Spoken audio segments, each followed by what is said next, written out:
audience, this is your audience. So, like I said, thanks everyone for coming. I'm Kike, I work at Google. As many of you here, I'm also from South America. Been in Australia for 3.5 years now. I was living in Colombia before Australia, and in Chile before that, and Mexico and Panama before that. And yeah, anyway, I'm very Latino, basically. And today, except for my accent, I don't know where that's from. But yeah, so I'm very excited to have you guys today here for the fourth Hola AE partnership. And today we have someone very special presenting. We like to call him the smartest guy in the team. So James McLean sitting here, no pressure. He's going to present today how to convert data into insights and how to use that for your businesses. I'm going to leave it with Pau, but welcome all to you to Google, and yeah, and thank you. Hope to see you again. Love being on stage with you. Come on, So okay. stay here with me. So I've done a quick little presentation for you guys. So this is the hashtag of the day. So if you guys just use this hashtag, I'll be able to share all of your photos. So I was just pulling some data out, and currently there's 644 million active websites. That's crazy, right? 100 million are from Wix, aren't there, Kate? Yeah, 100 million are from Wix. So we do a lot of events hosted with Wix. So if you ever want to learn how to set up a website, this is the ambassador of Wix, Kate. Thanks, Kate. So, and we want you to be the leader, the one ahead of the game. And this is why we put together this event. So Kiki and I probably meet every 3 months, and we brainstorm like how can we add value to all of your businesses so you can continue to be a leader. So this is why we chose the topic of Google Analytics today, because it's something that we know that we all need to do it, but it's always on the bottom of the list. But it is the most powerful tool for us to build and check the data that we're getting out of our website, and it is free. It is. So, you need to know your numbers. So I can see a lot of academic business students here, and we talk, especially with Tiago, he talks about this literally every day. You need to know your numbers. But not only pull the numbers, but also analyze the data. And this is one of the things that we'll be covering today.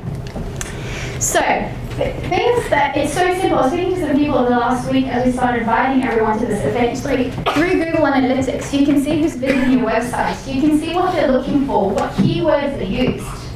You can see what they're getting out of your site, who's clicking, who's dropping out of your website. And it's so simple. Google just pulls all of these reports for you, which James is going to be teaching us about. So, big question is, do you want to expand your business? I can see that I think about 75% of us here in the room have our own businesses. Some of us have had a business for a year and already taken over the world. But unfortunately, 70% of businesses, so startups, fail. That's so sad, because we all have a dream, and we want to turn our dream into a movement that becomes global, to contribute, to sell services, to grow our company, create jobs. But 70% fail.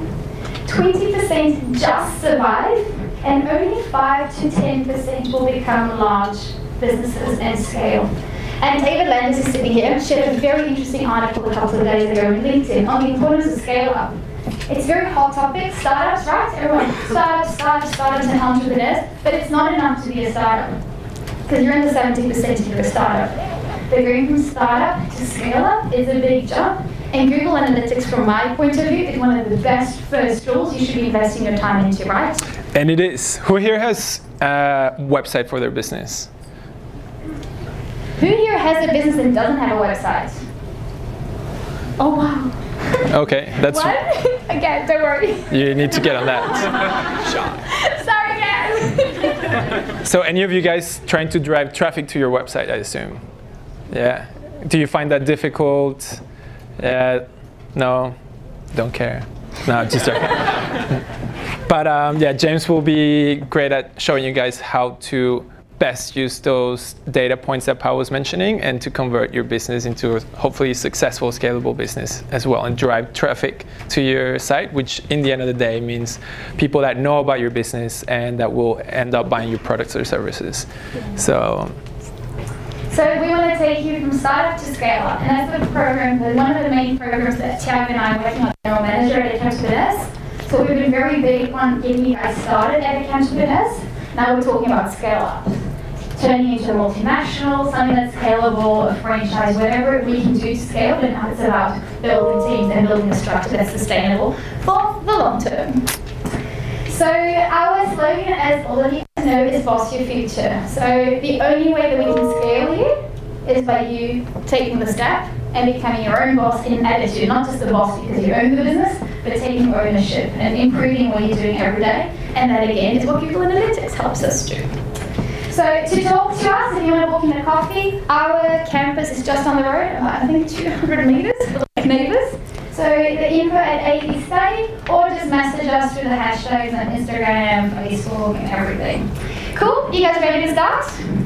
James? Are you ready to start? Amen. Thanks, James. Thank you. A round of applause for Pao and James.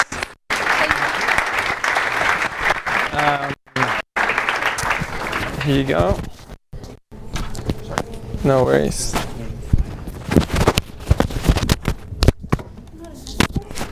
So who here speaks Spanish? Sorry. Yeah.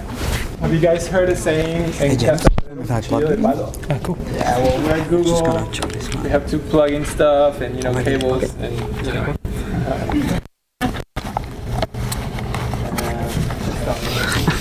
I don't know if you can do it. Maybe you can put it underneath. Like underneath. Sorry.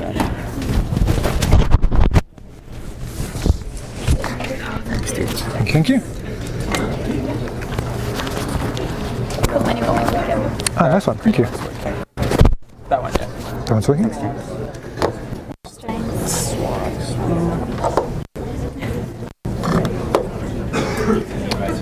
So will my presenter view work here? Should be. Yeah, except this one will be popped up, right? You have to on your screen.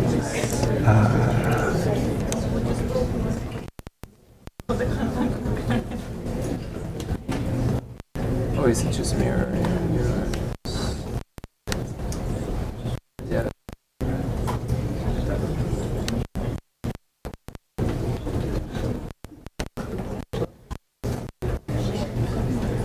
Nice.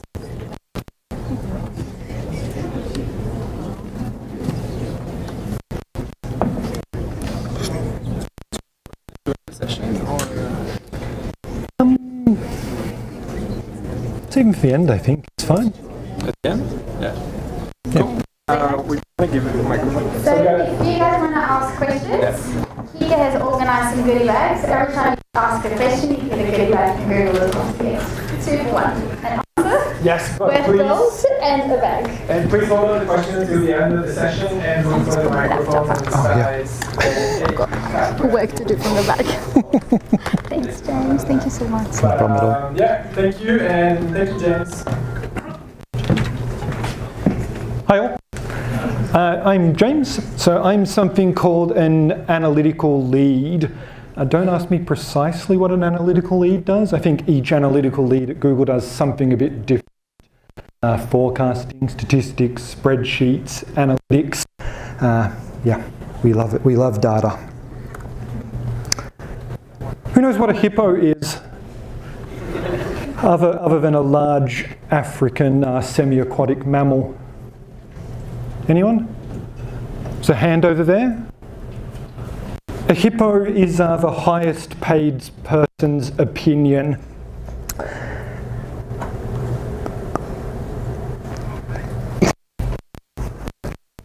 Is the highest paid person's opinion. So for a small business entrepreneur, that might be you. You might be the highest paid person opinion. It might be a venture capitalist who's lending you some money. It might be your mentor. It might be a government agency issuing a grant. It could be the board of directors. It could be your CEO. Any one of these people could be the highest paid person, and they always have an opinion. So I'm going to start off with just a few examples from history of highest paid person's opinions.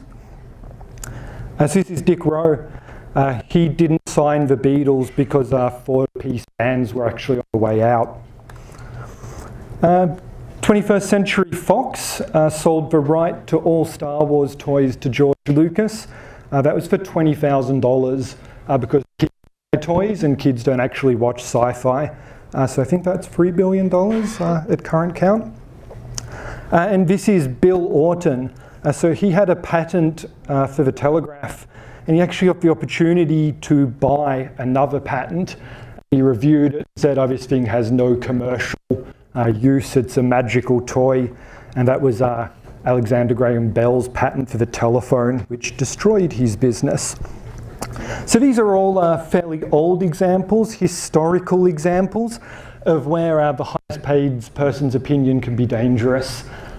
So how do we counter an opinion? I mean, these people are high paid, they're very smart, they make inspired decisions normally. What can you do to counter them? You can bring some data to the table.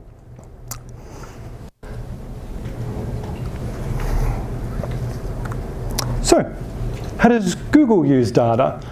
So we decided to add some paid ads to Gmail, and we wanted to know what colour of blue should these ads be. So normally this is highest paid person opinion territory. A senior designer, perhaps they've got 30 years of experience, they pick a nice shade of blue, a blue that's modern or a blue that's trustworthy. So instead what we did at Google, we picked a light blue and we picked a dark blue, and we picked 40 shades in between, and millions of different users saw a million different ads and shades of blue. And then we looked at the clicks for each one to determine which was best. Hard data that counters opinions. And this decision was worth about $200 million by picking the right shade of blue.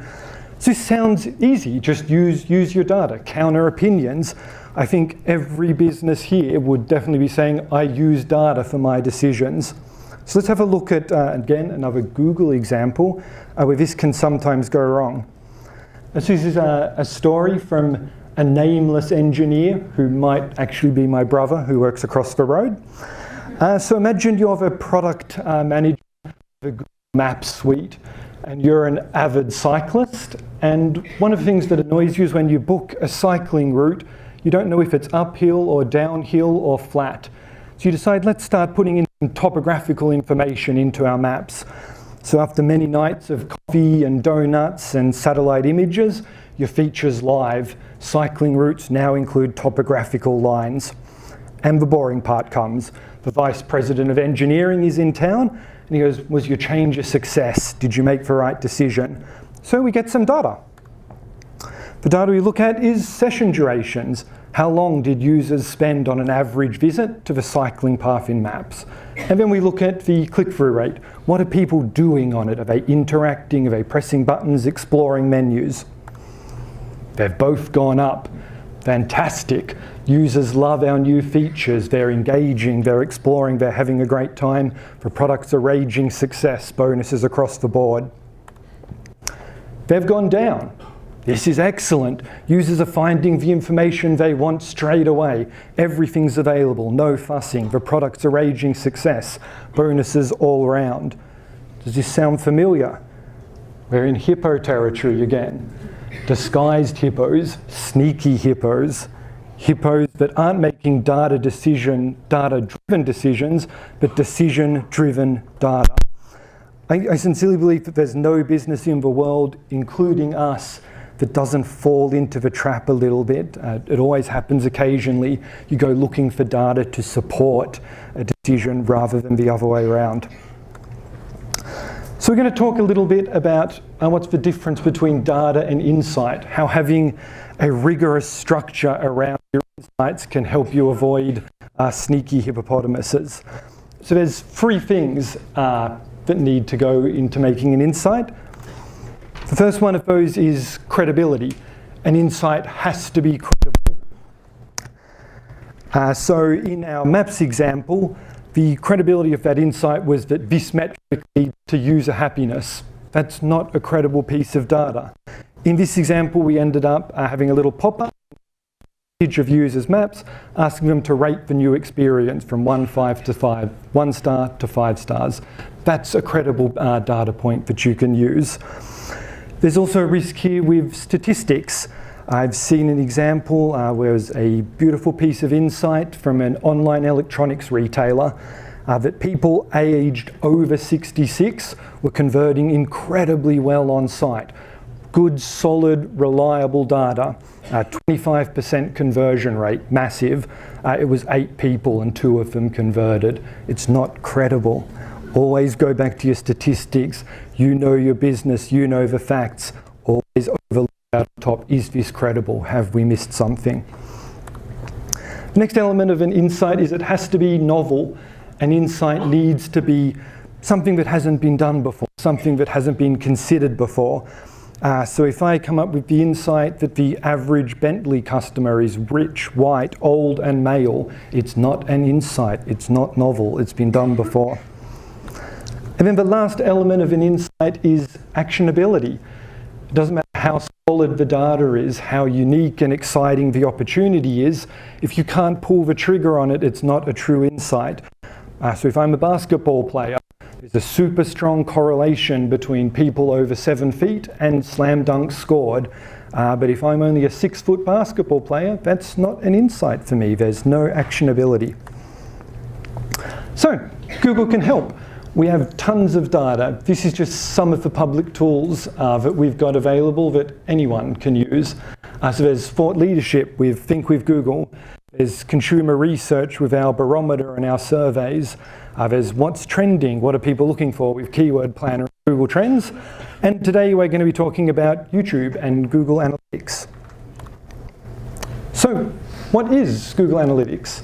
It's a web-based analytics package. It's totally free and it's also totally unsupported.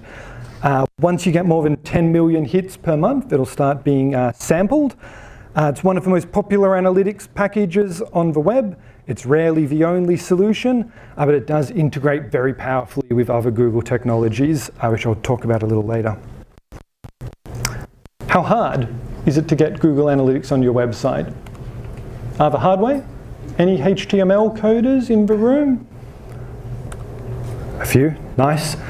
And the easy way, Tag Manager, you can just inject it straight in.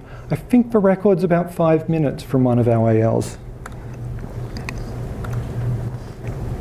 These are some of the reports that can come from Google Analytics.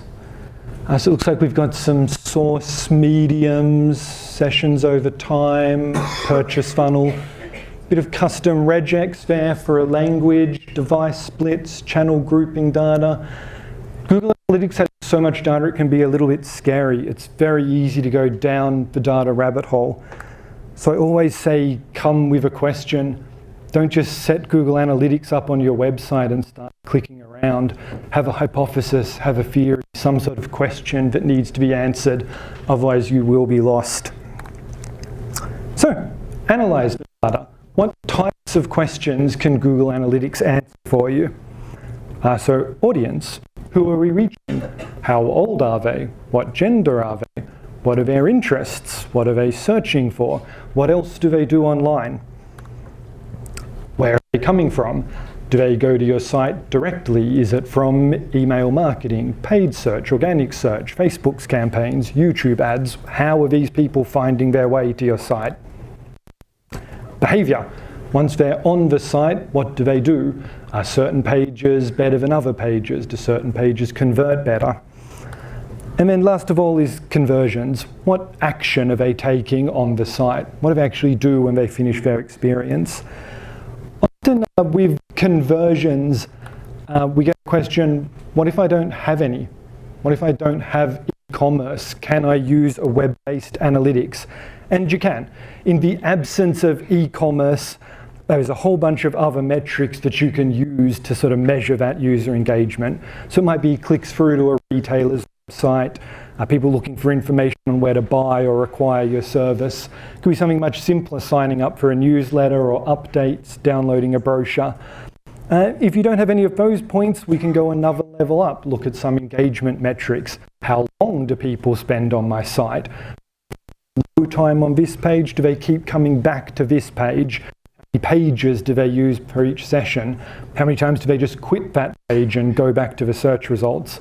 And then finally, if you're an advanced user, there's also the ability to create some custom events. So are people clicking through to call your website? Are they installing an app? And to these. So it's demo time. No one likes slides and presenting. In this case, I'm going to be using the Google Merchandise Store. So this is an account that's actually available to everyone, full Google Analytics access to any person. You can look at the cart, the checkout, everything. So,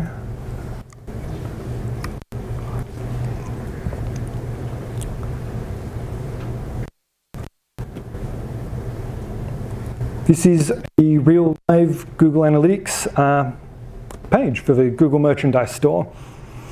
So the questions we were talking about before, what can it answer, are these categories down the side here: audience, acquisition, behavior, and conversions. I'm going to start off with audience. Uh-oh.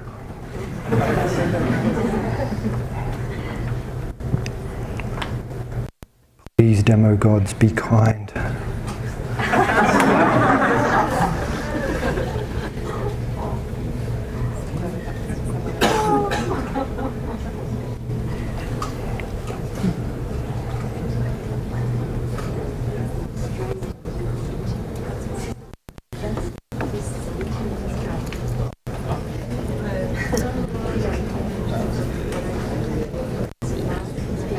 Is it working?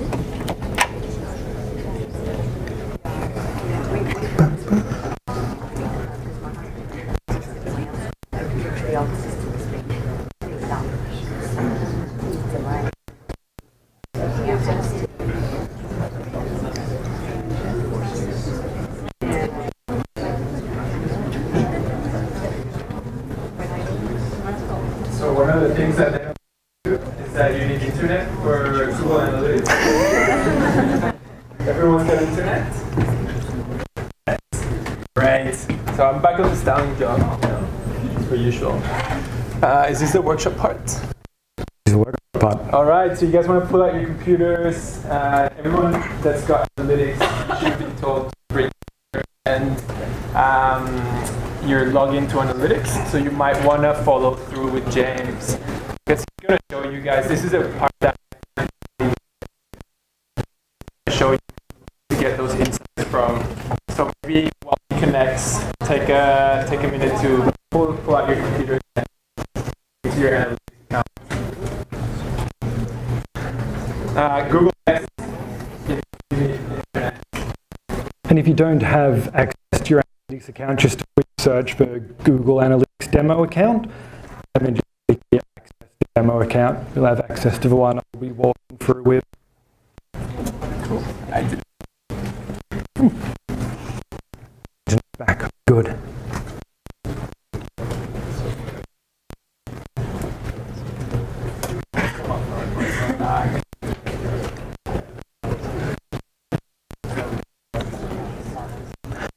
So every page in Google Analytics is going to have the same flavor.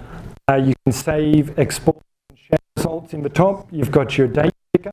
And then we're going to see the same metrics coming up over and over. I'll try to cover all those metrics off.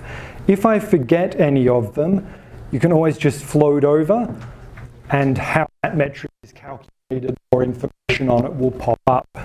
If I've forgotten any glaring ones, just maybe yell out. This account, I'm going to look just at 2018 data. Always important when you're trawling through for insights, make sure you have a nice range. If you've got a specific reason to go, I'd always recommend starting off with big picture and finding. So the essential thing in Google Analytics is the difference between a user and a session. A lot of first timers can get a little bit confused. A user is an individual, the session is if they come back. So if I'm at work, I browse through the YouTube merchandise, and then I wait to go home where my credit card is to buy it, I will show up in here as one user, 2 sessions. So that's just the difference between those. So let's get into the interesting. Demographics is a super popular one. So this uses Google data from those users. If that user is browsing with a Google account, we know their age and gender. If they don't have a Google account, we can infer it from their browsing behavior. We look at their browsing behavior and then compare it to other users with similar browsing behavior, and then try and have a stab at figuring out their age and gender from that. So this will be the standard table for pretty much every page in Google Analytics. Whatever section we're looking at here will be the rows, and then you'll see the same essential metrics running on top. So what percentage of my users were 25 to 34? What percentage of them new? How many sessions did they have? And then we move into the behavior and conversion section. So what are these users' bounce rates? How often do they just quit the site? How many pages do they have first person segment, interact more, explore more? And then session duration, how long have they spent on the site? So in this case, 5 to 34 seems super strong. We can also go ahead and look at the gender of these users, which is a strong male skew. And this is where some of the first decision-powered insights can come from. So we've got a young male skew here. Is this a function of our advertising and our targeting, the way we're positioning ourselves in market? Is this an opportunity to strengthen that advantage? Should we go for more young males? Or is it an opportunity to go after older females? Is there a weakness? Is it something we're missing? Do we have an offering for these users? So this sort of should be the seed for looking for that sort of insight. A simple example, but an easy one. When we can start to get more interesting is drilling down into insights, interests rather. I got insights on the brain. So we use something called affinity category at Google. So this is based on what people watch on platforms, on YouTube, what do they search for, and then we try and cluster them up into groups. So not surprising to see some of our top categories are technophiles, not unsurprising, Google merchandise. Health and fitness buffs are up there as well. There's a huge range of water bottles and sports equipment, all branded with the Google logo. So is that an opportunity there for a sports campaign to bring in new people? Health and fitness buffs, movie lovers, business professionals, shutterbugs, list goes on and on. So again, starting points, a little hook to start with. Do we have a right to play here? Is there an opportunity or something we could double down on? A super popular question is, what's the difference between an affinity category and an in-market segment? An in-market segment is a granular affinity category. It's a user that's showing some sort of purchase intent. So an affinity category, you're going to see big skews for people that like music and movies. Everybody likes music and movies. In-market segments are much tighter. People that are looking for hotel accommodation, looking for airfares. So if you're in an adjacent industry or that industry, the in-market segment can bring you people much lower in the funnel. And you should see that reflected in things like conversion rate, time on site. Is there a segment of user that's more engaged, but perhaps I hadn't considered, someone that I could tailor my messaging or tailor the experience towards?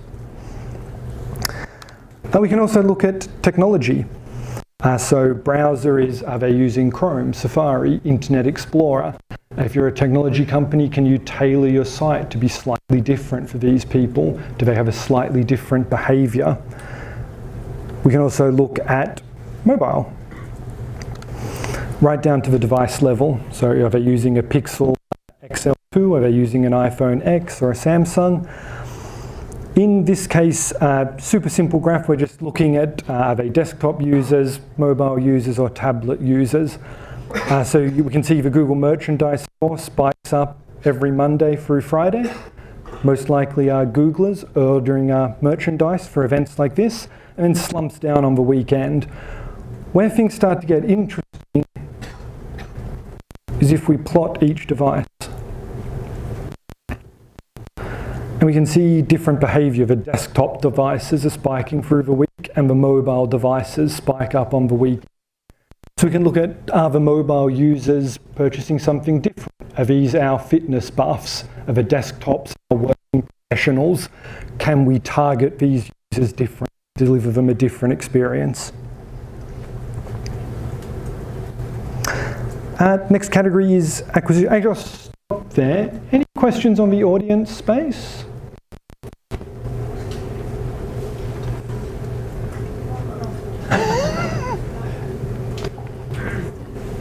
This question down the back, Kike? What was the Google Analytics demo? Was it? So do a Google search for Google Analytics demo account. Hi James, I work for a fashion brand. When you were going through that one, like you said, like we can find out gender as well. So how do we determine that one? How do we determine gender? Yeah. So if the user is browsing with a Google account, that'll be declared on their profile. If they're not, then yeah, it's inferred browsing behavior again. I will not have any proper data for me that is right. So as in, if there's certain searches that female behavior is inclined towards, then we can make the assumption that this user's a female. Yeah, but not, yeah. There's no way to incorporate, unless you're incorporating your own CRM, something like that, you could do it. No problems.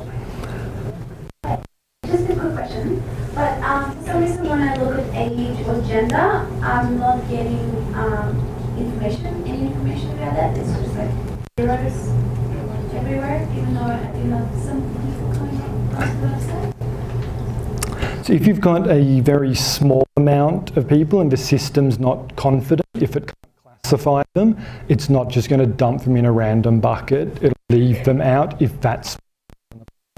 So you might see at the top level, you'll be able to see all of your sessions, but then if you go down looking for the male-female split, if the system can't classify those sessions with confidence, it won't. If I'm signed in with like multiple accounts on my website, what does it show on like Google Analytics? Does it show multiple users? If you've got multiple, Email accounts, like if I'm signed in through my Gmail and then also through my let's say Hotmail account, what does it show over here? Or does it show 2 accounts? it'll depend on the browser setting. So if you're browsing in a Chrome browser with one account in that user and that session is attributed to that browser. If that user is also, say, using an incognito tab, or they might be logged in Internet Explorer with like a Microsoft Passport, they'll come to a separate session. It's all browser-based. Yep.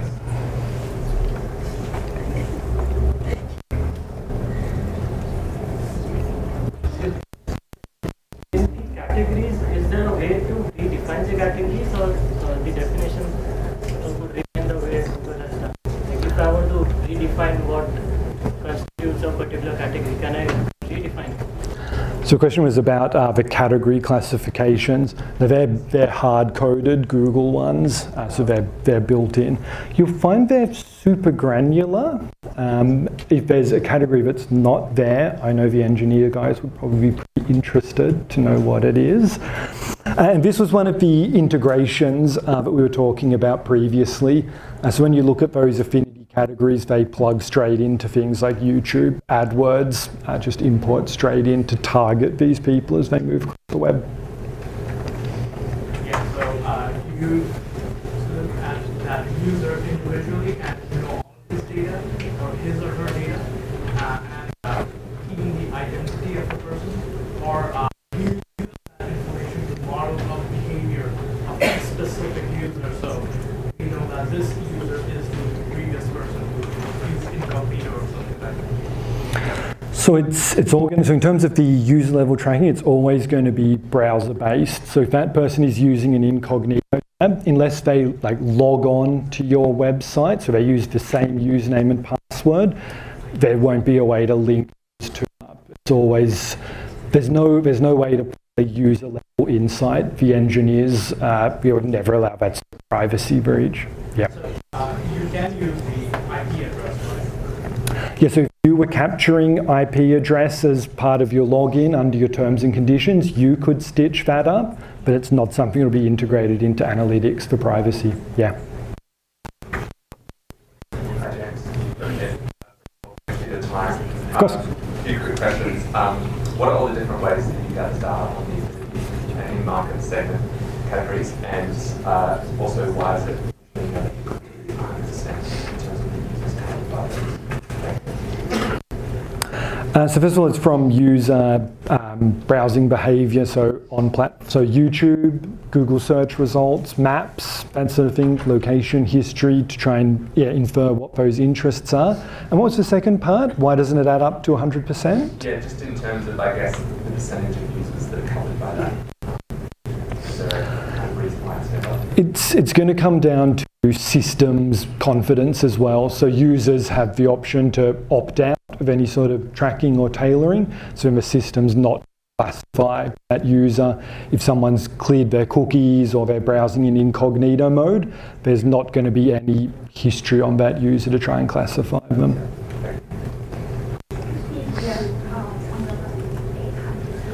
So I'm from a marketing company, so my company is targeting to Southeast Asia customers. So my question is, when the audience view my website, can I identify whether which country they're from, nationality, because we are targeting Chinese or Japanese or whatever, Southeast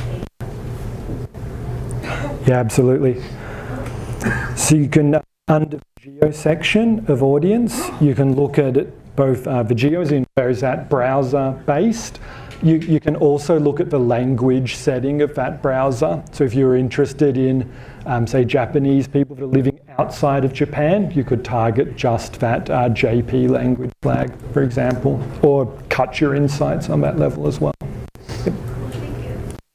After going with the location, can we just see in that how much are males and females can be selected on that in gender? On both geo and language? Yeah.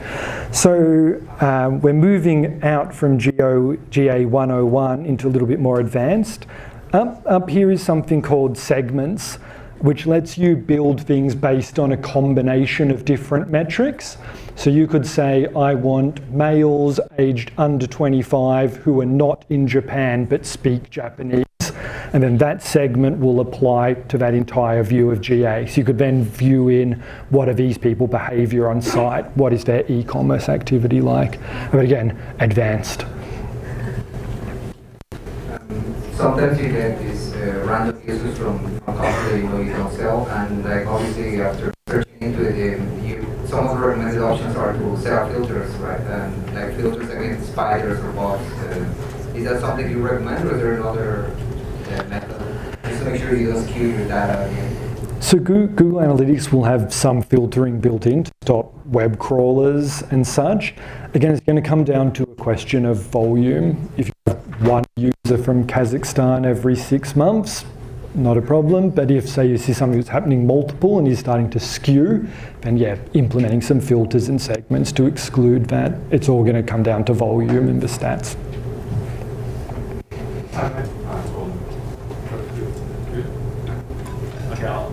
I'll go. This one first. So I'm just curious if Google Analytics is a free service, what does Google get out of it? Data or? I'm not sure. It's a good question. There is a paid version of Google Analytics. So once you hit 10 million a month, it starts to sample. So it won't be. So at the moment, this site isn't hitting 100 million a month, so you see everything. Once you start to get massive volumes coming through site, you only see a percentage. So the premium product has better integrations, more site customization. But no, I believe it's just like maps or photos. It's just for. I was just going to say we have a lot of free products, but in the end, there's some benefits to some. So, for example, Google Analytics free. There's Analytics Premium, which we charge for. But Analytics sort of interacts really well with AdWords, which is your ad platform. So obviously it's to our benefit that users and companies have the best data available to make the best sites for users. So that they have the best experience, they purchase more, they use the sites more, and eventually it all comes down to the revenue from ads. So it feeds through.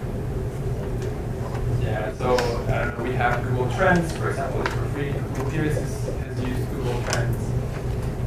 So super useful platform. So if you can be working on any, you can compare keywords. So you can actually, if you've never used Google Trends, you open a new tab and save it for later, because I don't know if James is going to touch on that later. I think I do have a little Google Trends example. Yeah.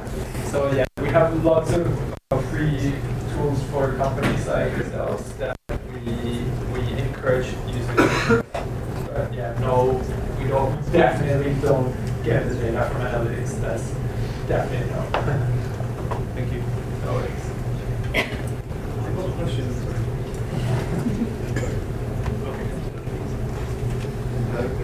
So how does Google stop the data being tampered by malicious behavior such as spamming and scripting? Yeah, you see that one of the examples we've got here is what do people type into a search box on site, and yeah, you see all sorts of weirdness getting typed into all different types of search boxes.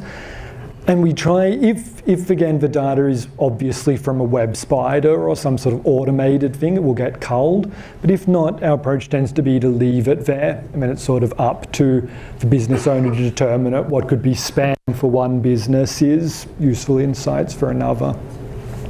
Let's try to keep the questions more related to analytics.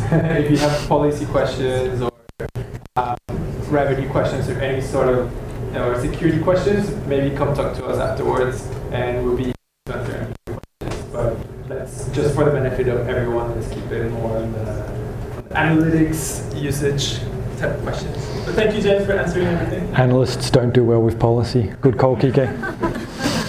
I'm going to continue and then we get more questions afterwards. Sounds good. Yeah. Sweet. Cool, thank you. So the next segment I'm going to drive into is the acquisition. Where are these users coming from? So this one, we'll have a look at the Search Console for starters. And that'll just let you see what queries were people making on Google that led them through to your site. So Google Merch, Google Merchandise, YouTube Stop. And this is organic queries. So even if you don't have an AdWords account or paid ad, you can still see this type of insight. So just an example of the sort of insights you could glean from this. So we're seeing that a lot of our clicks are coming from Google Merch, and yet our position is a little bit low. So the position is how far down the results page are we. And then to Kike's example, if you go into Google Trends, we can compare searches for YouTube Merch to YouTube Merchandise. So it's a bigger category. It's bringing in more clicks to our site, and yet our average ranking is low. So is there an opportunity there? Could we speak to our SEO guys, try and get us moved up on that particular category, for example? And then acquisition also expands across to any of your social campaigns, video campaigns, AdWords campaigns, all of that sort of stuff. Behavior. What are people actually doing once they're on the site? As this is the site search that we were talking about before, so any site that has a search box on it, you're then able to drill into that and see, is there an opportunity here that I'm missing? Is there a product I've retired that could be bought back? In the case of the Google store, there was a thing called a little Google gopher, like a stuffed toy. It's not actually on the site anymore, and yet it still remains one of the top most searched for items. And you can look at things, like a beanie.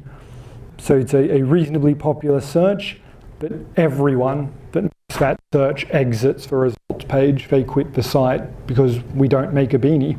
So is there an opportunity to make a beanie, maybe? Yep. On the previous screen, can you talk to us about other? Yes, on the queries. Yep. Common question. So that was, when you're into acquisition, often one of your top categories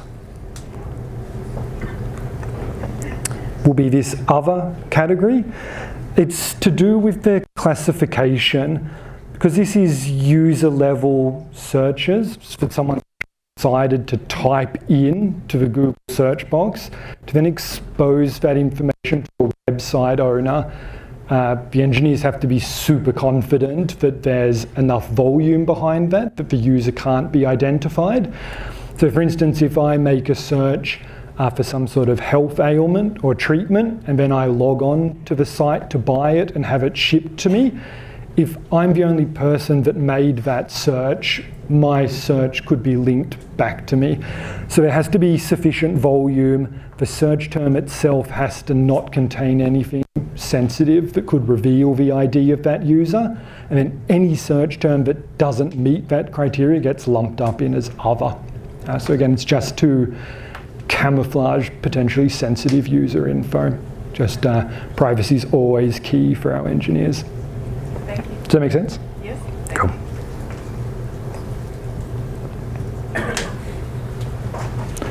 Any questions on acquisition or behavior?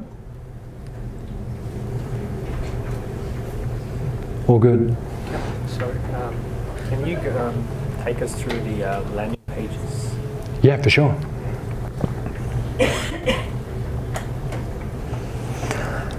So you can look at not just behavior in terms of what they're doing, but at a page level as well. So in this case, I'll go to all pages. A little tip here, it's a well hidden button. If you click page title, you'll actually get the name of the page instead of an unfriendly address. This lets you look at all of our usual metrics, but at a page level. So for instance, is there a certain page that people exit? Is there a certain page that they keep coming back to? How much value does this page add? So you often find if you sort by page value, the top leading one will be a checkout, something like that. So then, to get the real insights, go a little bit deeper. Is it perhaps men's fashion that's most valuable? And then same thing with exit pages. We're just looking at pages that have caused people to quit out. Again, you'll see checkout at the top, transactions finished. And then the last section is just around conversions. So if we have a look at e-commerce, it'll break up the user's behavior on site as they move through each of the funnels. So what percentage of users come to site and do no shopping activity, and then don't add anything to a cart, abandon a cart, or then actually make it to a checkout. So this can be really powerful when combined with the segmentation we were talking about before. If you apply a male segment over this or a technophile segment over this, is their behavior different? Are they more likely to take a cart right through? Is there a certain point when they're dropping out? Is perhaps our credit card system on the checkout cart too clunky? Are we causing losses there? Any questions on the conversions part? Yeah. So for the shopping behavior, you're saying you can exactly find out where the user is actually exiting the website? Yeah, so again, as narrow as that? Yeah, based on the session. So what percentage of sessions added a product to their cart, and then once they had, how many sessions then proceeded to a checkout, for example, or to actually completing the transaction. And can you be specific to user level, or is it like something very general? It's always going to be aggregated based on whatever segment you've got. So you're never going to be able to drill down to just Mr. James on your site. It's always going to have some segment. So one of those affinities or a language or a segment, it's got to be some sort of cluster of users. Hi. Can you set up particular targets, like if I want to increase the number of users which are female, and then analytics can tell me what is the growth from when I put the target. So is there any way can I put certain targets in analytics and measure the performance and how we are going on that? For sure. So the question was just about tracking changes. So if you make a target of I want to bring more females onto site, how can I track that? Again, it's probably outside of Analytics 101, but explore this customization panel. So that'll let you create like a splash page for GA that has preset graphs. So I'd create a graph, something like sessions for the last 30 days, and then just put a male-female split on it. And then you'd be able to monitor when, say, this campaign went live. Did I see a ramp up in my females, for example? Just let you tell at a glance what's working. Hi. I was wondering, seeing that GA has so many data points, does GA have a predictive analytics like functionality? Yeah, good question. You can see it on the home page. So I'm on my internal account. I'm fairly sure this one's live. There is an intelligent assistant, so you can ask it questions like, what is my conversion rate for mobile users? And it'll have a stab at pulling all those different data points together and spitting something out. It's not quite at the point where it can suggest an opportunity, like segment is weak compared to everyone else, but it is trying to bring some of that conversation and AI assistance sort of to the platform. Yep, that's probably the closest thing. Sorry, where do you last that? Where? Just up here on intelligence.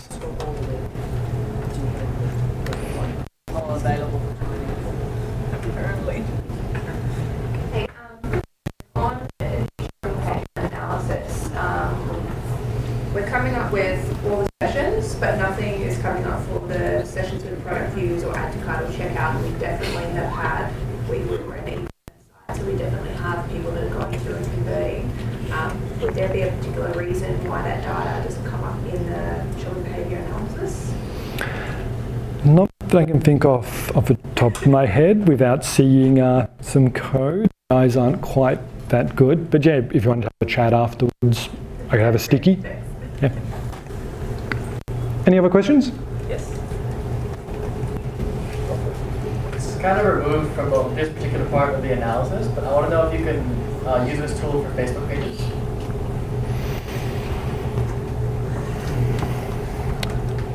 I don't think so. So you need to have the GA tracking code over with Google Tag Manager or embedded in the HTML. So it would depend how complex the Facebook page was. I doubt it.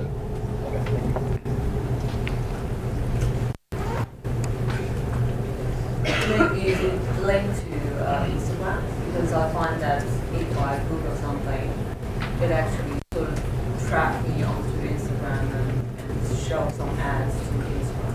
So I was like, Sorry, I just missed the end.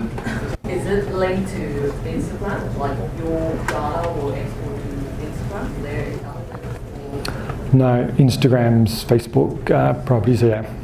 Yeah, then the follow-up question is like, so as a user, do you have any sort of, how do you say, like, can you initial something like, say, because, for example, I've been studying like MBA for over a year, but it's still sort of sending this sort of MBA program ad. So it's like when you click it for about half a year, it will stop, or? So I'm not sure about Instagram, but I know for Google, if you do a search for your ads account settings, you can actually see what affinities and interests the system has tagged for you. That's all user visible, and you can turn them on and off.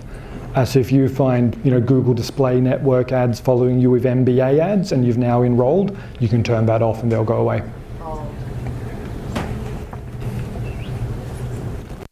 Hi. Hi. So my question is like, if I want to control like user base from country, like if I want to target more customers from Australia, whatever, like I see data and like all of the users, like most of the users are from US, which is not at all like beneficial for me. So how can this data can I control with the analytics, or do I have to use some ad services?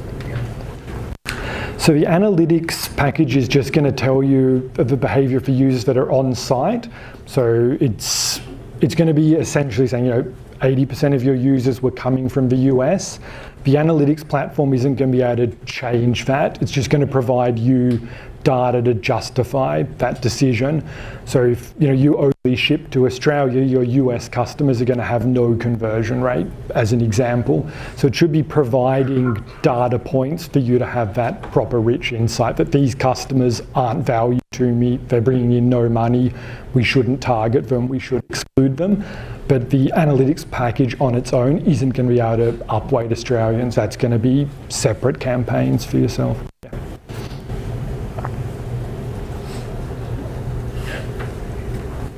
Hi. When I'm analyzing my data and I want to understand the conversion, can I break that data to understand which age and gender or who is having that conversion in my website?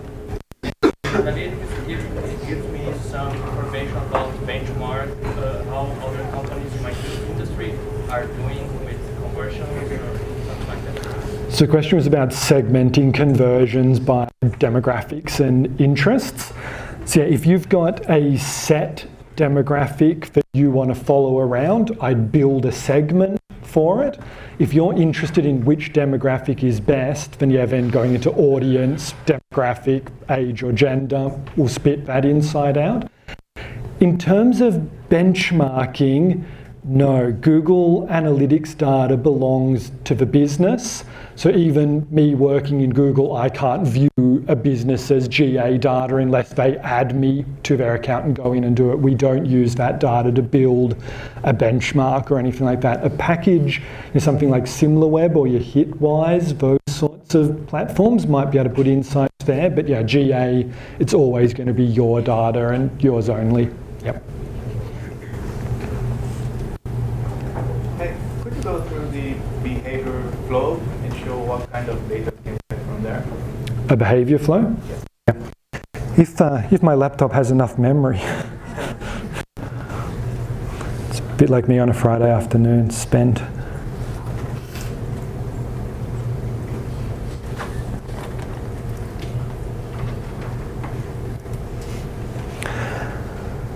So just while this is loading, the behavior flow is a more advanced version of the shopping flow that we looked at earlier.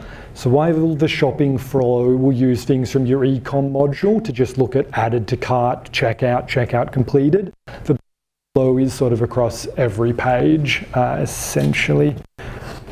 I'm sorry, I'm not loading. But yeah, so a behavior flow would allow you to look at something. So say you had a page was about information that then went out to various locations on where the user could buy that product. You'd be able to look at the behavior flow, what percentage of users, say, read 2 information pages and then click out to a location versus how many read 8 information pages and then click out to a location. So you could draw an insight around you need 7 or more information pages before that user's likely to convert. So you could then feed that back in, looking at a session level data. This user's read 4 or 5 information pages. If I can get them to read 2 more, they might cross that threshold to conversion. So something like that is what I'd use a behavior flow for. Hey.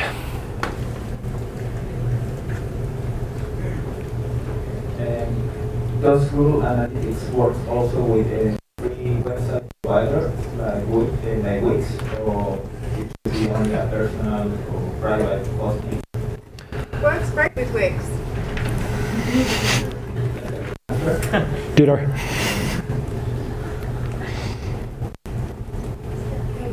Is there a way to actually categorize the store landing pages on the website for SEO? Like to understand the user experience much better than Yeah, so things like user experience, so we didn't go into it today, but you can look at things like loading time on mobile devices, and that can all be done at a page level or a landing page level. So again, it's going to need some additional inputs from yourself. So is your email marketing driving them to one page? Is your paid search driving them somewhere else? Is your social driving them to a third? So if social is underperforming, is that a function of social or a function of bad load time on the social page. It's always going to need to layer in your own sort of knowledge of the business and the site setup. But yeah, you can definitely look at those sorts of engagement metrics at a page-by-page basis. Where would I go for that? So you'd go to behavior, site content, all pages. That'll have it all. Yep. If you had a video on your website and you wanted to track how many people viewed it, like how long did they view, video completion rate, and all sort of things, can you track it with Google Analytics, or is that? Not out of the box. It'll need some sort of custom goal or custom event set up. So similar to the behavior flow example we were talking about, I could set up a custom goal of users browsing at least 7 pages, and then I could look at how many percentage of my female audience are hitting that customized goal. So you could customize something like that with video completion. I want people that have watched at least 80% of my video, and then segment based on that goal attainment. But yeah, again, not Google Analytics 101 advanced. So you don't need to do any coding for that. You can just set up the goal. It doesn't require using any other tools like Google Tag Manager or anything like that. I'm not sure off the top of my head, but I could look and find out. Okay, how are we doing with the presentation itself? I think we're pretty much done. Yeah, so yeah. I'm just a little bit conscious of time, so it's 5 p.m. I'm sure everyone wants to go home. Have everyone found this useful so far? Yes, everyone's gonna have to turn it at home now.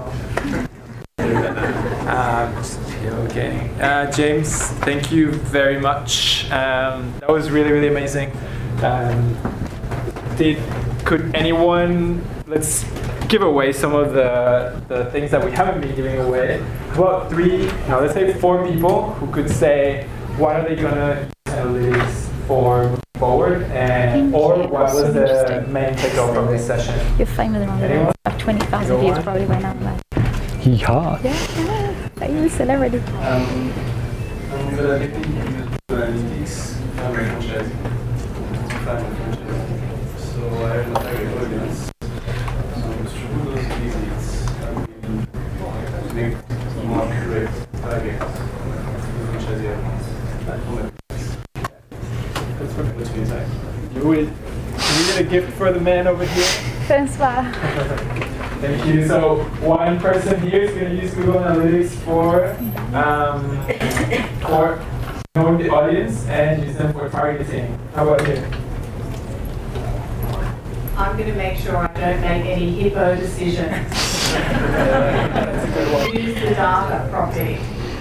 You'd be surprised how many people we have to come across today. Glad to hear that. Anyone else? We got someone over there. You can just give back to everyone else like this. Thanks, boy. Right now I have a blog, and I'm going to start offering service for people, and I'm going to shape the product that I'm going to offer for people based on their needs. That's really great. Thank you for sharing that. And actually, Google Trends and Google Correlates are two tools that you can use for that. So super useful. See, James already making an impact.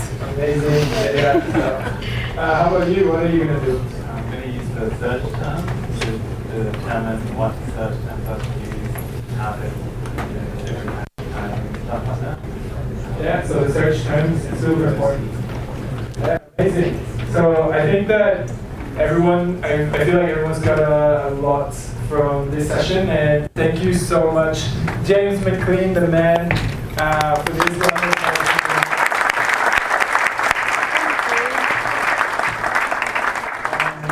We get the AE guys up on the stage, just thank them as well.